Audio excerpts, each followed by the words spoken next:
Welcome to Bleed Purple, a 10-part podcast about the 125-year history of Tarleton State University.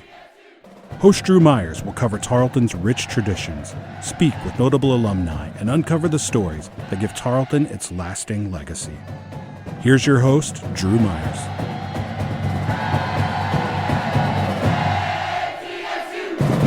Howdy, I'm Drew Myers, and you're listening to the Bleed Purple podcast, which tells the story of Tarleton State University through the stories of the people who bleed purple. On every episode, we're sitting down with individuals who have a heart for this university, like Dr. Bud Frazier, our featured guest on this episode of Bleed Purple.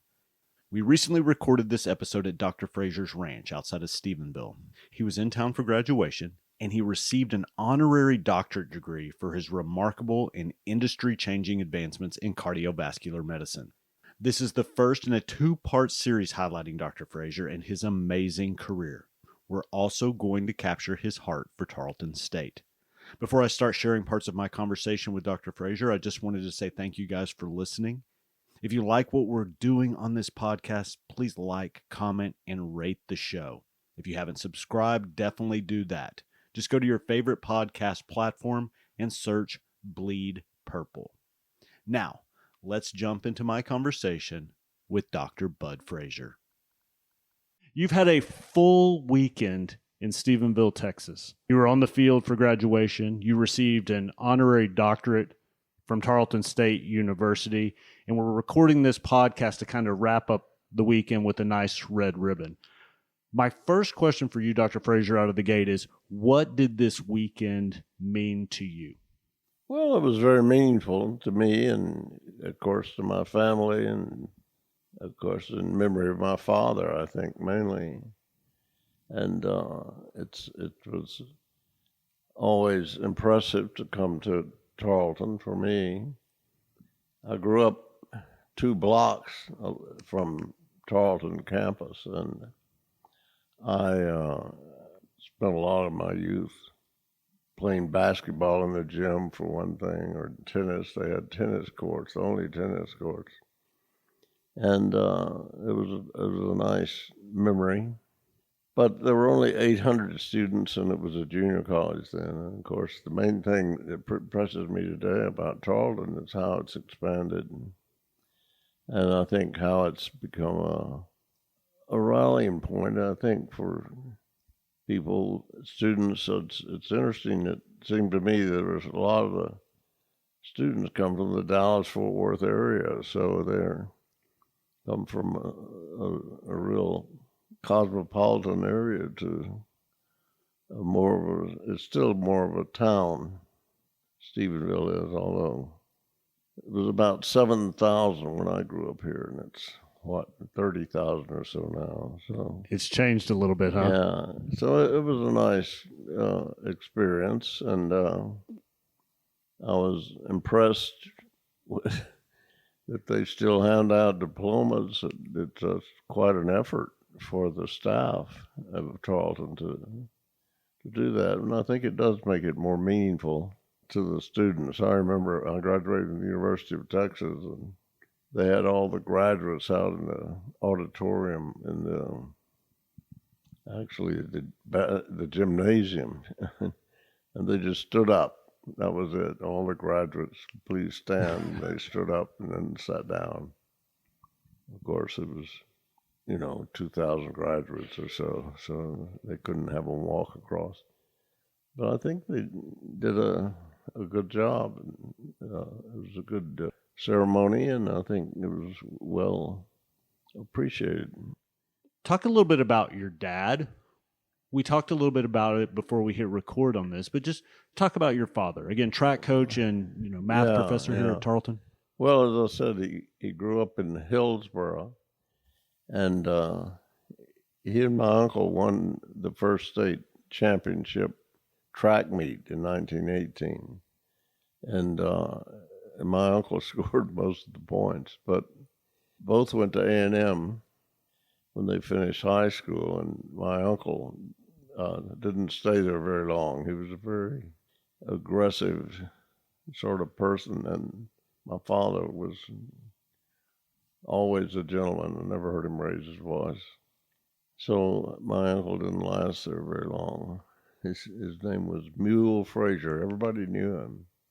When I started working in surgery with Dr. Cooley, the most renowned heart surgeon in the world at the time, when he found out my name was Frazier, he asked me if I was any kin to Mule Frazier, because my uncle was very well known in the 20s and 30s. But my father came back to Tarleton in 1925, and he stayed there the rest of his life. And I know he always seemed, of course, he went in the war. He left in the war, World War II. But that was the only time, he was away from Stephenville and Tarleton. But I know he was very fond of the place. They were very fond of him. They dedicated the annual every year. Tarleton had an annual. I don't know if they still have those or not, but they dedicated it to him twice. So he was very popular. And at his funeral in the Methodist Church, they couldn't seat everybody. They had people on the outside. His name is on the track at Tarleton now. Yeah, he was the track coach. He ran track at A&M, and he coached track and football at both when he went to Hillsborough High School after he left A&M. And he came here, he coached both. But with time, it evolved. He was just the track coach, and he had great success as a track coach. He won like 26 or 27 conference championships. And he coached two that went to the Olympics. There were two people that went to the Olympics that he coached at Tarleton. Did you think of your dad this weekend? Well, yeah, I thought, it was more of an honor to him, I suppose. And I think, and I know he would have been very, very thankful, I guess, for the recognition. Again, we are on the heels of your honorary doctorate from Tarleton State University. You're recognized at the graduation this weekend. If your dad had been there to see this, what would he have said to you? Work harder.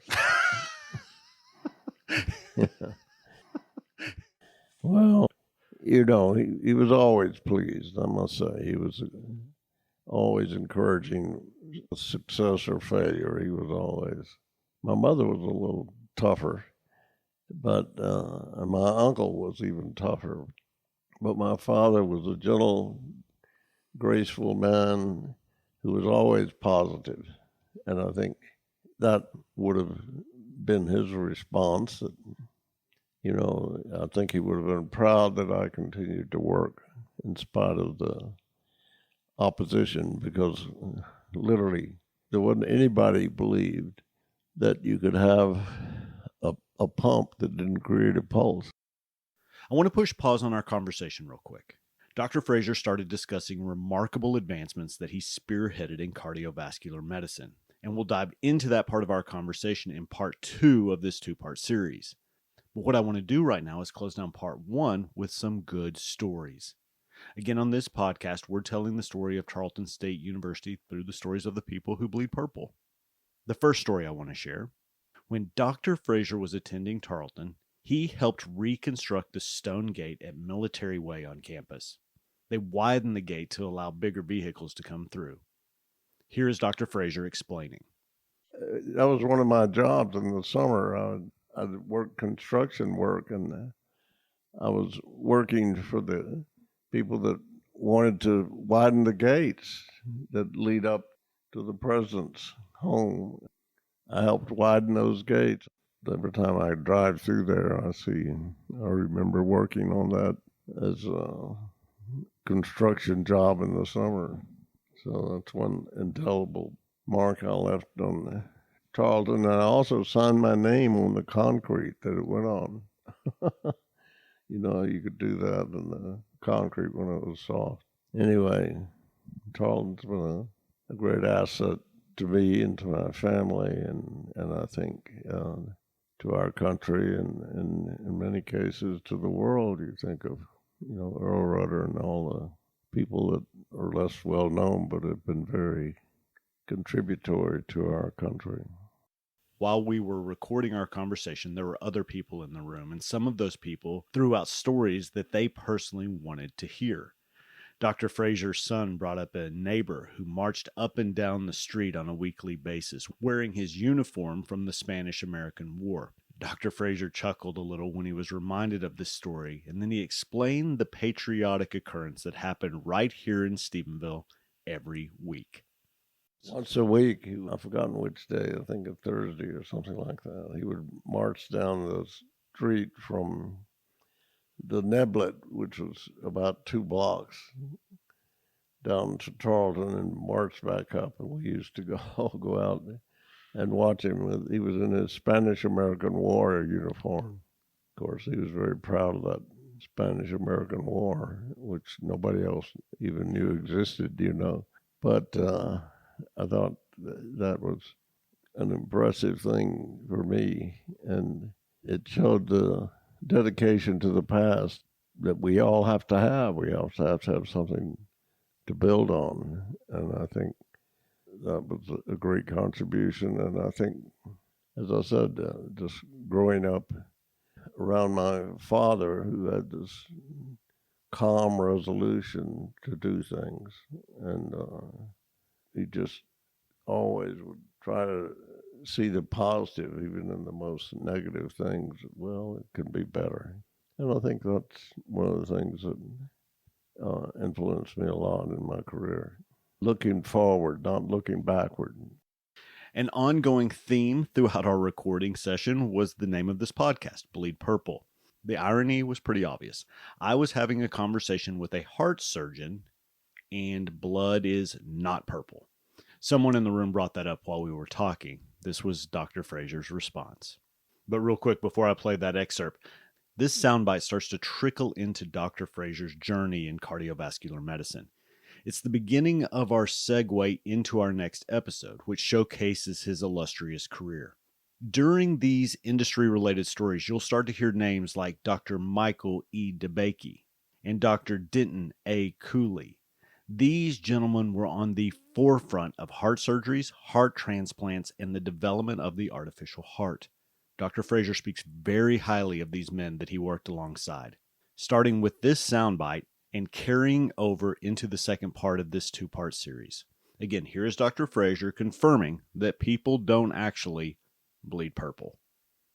No, it's a little blue, but it's not quite purple.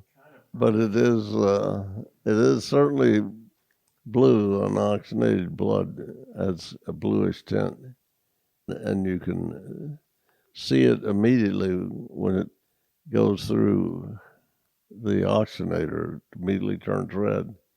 So that's one of the things that we did. And again, in the history of heart surgery, they didn't have any way to stop the heart because they couldn't create a pulse, but until they finally figured out, and Dr. Cooley was the master of that. That's why people came to Houston. You didn't come to Houston for the weather or the beach. You came there for heart surgery because Dr. Cooley was the best cardiac surgeon in the world. And I think that's the thing that impressed me is how the nature attaches the oxygen. All you have to do is expose it. Nature does the rest. And Dr. Cooley was the first one to really master that. And we're all built on the things of the past, and that certainly helped my career, and a lot of what Dr. DeBakey did also. His resolution, I think, helped me more because Dr. Cooley was just a master surgeon, but he didn't do research per se. And Dr. DeBakey always worked on artificial pumps and things, and that I was able to continue that work. And I had a milieu that would allow me to do it. So I think that's the most important thing. Doesn't matter what you want to do or what you think you want to do. you have to be in a milieu that will allow you to do it. Otherwise, everything is to no avail. And I was fortunate to be in a milieu that I could do things. I want to close down this first episode highlighting Dr. Bud Frazier with an excerpt from our conversation about influence. I wanted to know who played a significant role in his life, helped inspire him to become the man he was. This is what Dr. Frazier said. My father was probably the most inspirational because, as I said, he was unfazed by anything negative or positive. He was always the same.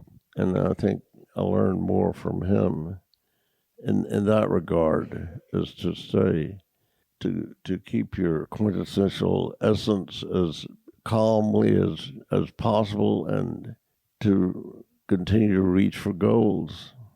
You know, he's won more track championships than anybody as a coach, but he always did it without he never raised his voice, as I said. He never said anything negative. He was always positive and always looking at things in a positive way, and I think that probably helped me more than anything else. Yes, sir.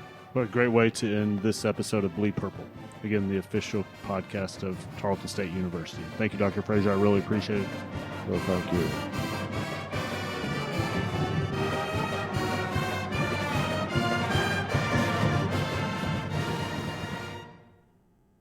Are you ready to take control of your financial future? Doug McLemore is the founder of McLemore Financial Group and a proud Tarleton graduate and supporter. The company specializes in providing personalized financial planning and investment strategies tailored just for you.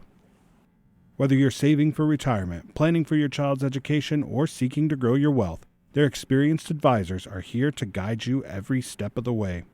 You can find them at 1529 West Lingleville Road in Stephenville, or on the web at mclemoregroup.com, or give them a call at 254-968-1020 to schedule your free consultation. McLemore Financial Group is your partner in financial success. Securities offered through LPL Financial, member FINRA SIPC. Investment advice offered through McLemore Financial Group, a DBA of Advisor Resource Council, a registered investment advisor. McLemore Financial Group and Advisor Resource Council are separate entities from LPL Financial.